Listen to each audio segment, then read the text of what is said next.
Chitraketu's 10 million wives.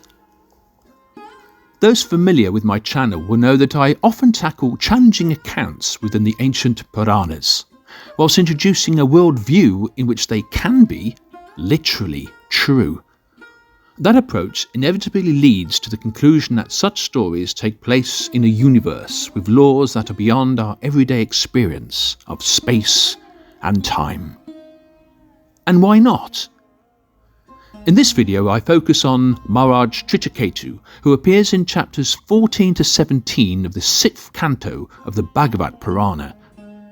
In particular, I want to tackle the 14th chapter, text 11.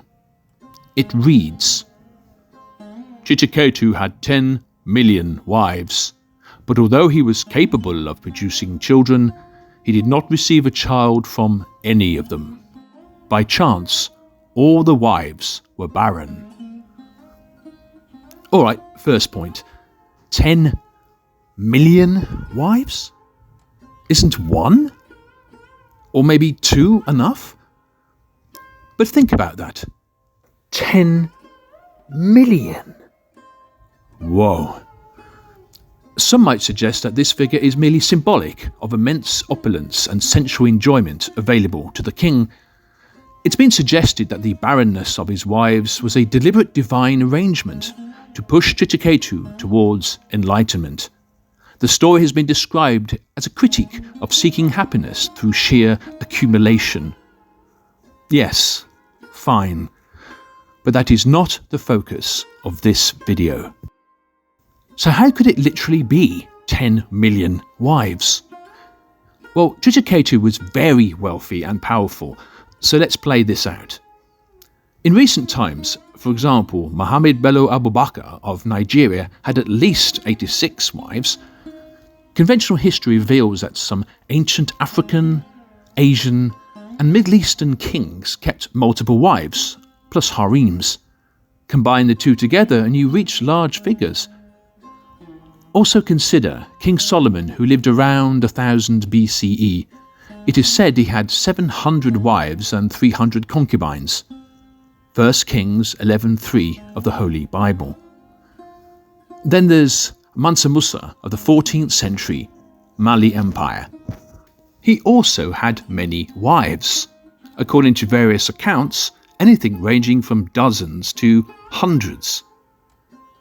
Nevertheless, 10 million wives for Chitraketu is still a hell of a lot. But now consider this. He lived during a Treta Yuga. The Puranas explain that in that epoch, kings were extraordinarily opulent, powerful, and some people then could live up to 10,000 Earth years. They were often trained in Vedic sciences and yogic powers. It's true that Lord Ram, for example, only had one wife, Sita Devi, but that was actually considered most unusual at the time. To align with other accounts in the Puranas, it can be concluded that Chitraketu lived in a Yuga cycle sometime during the Chakshusha Manvantara. That was millions and millions of years ago. He was powerful and wealthy beyond our imagination. Hey, he certainly wasn't living in a one-bedroom flat in Croydon. But let's define the word wives. The word can have different meanings, connotations, and cultural implications. In the context of Chitraketu's huge territories, it doesn't necessarily mean that every single wife was living with him simultaneously in one palace. Far from it, I suggest. The 10 million figure does not necessarily refer to Chitraketu's personal inner sanctum, palace servants, etc. That figure may also include many unmarried women over a certain age within his huge citizenship population. As divine sovereign, he may have had the right to consider any of them as potential wives. Alright, but then the rest of the 14th chapter, text 11, reads, Although he was capable of producing children, he did not receive a child from any of them. By chance, all the wives were barren. To fail to get a single young woman pregnant after trying with so many different wives over a long period of time are astronomically low. unless Chitraketu himself was infertile, of course. But the verse claims he was capable. We are forced to consider other reasons that could have been true. Note the verse doesn't explicitly say he tried with all 10 million women. Rather, the connotation is that he had a choice from a huge pool, but was unlucky with his selection. Being a very religious king with this succession to consider, he may have restricted himself to very specific times for when he tried for fatherhood. Note that the commentary to the following verse by Bhaktivinoda Swami Prabhupada reads, "It appears that the king first married one wife, but she could not bear a child. Then he married a second, a third, a fourth, and so on." These words also indicate a slower methodical approach to his attempts, with no specific mention of the entire 10 million. In the same commentary, Prabhupada adds, "The king was certainly most unhappy that he could not get a son." This puts us in another kind of territory. Prabhupada didn't mention anything about a daughter.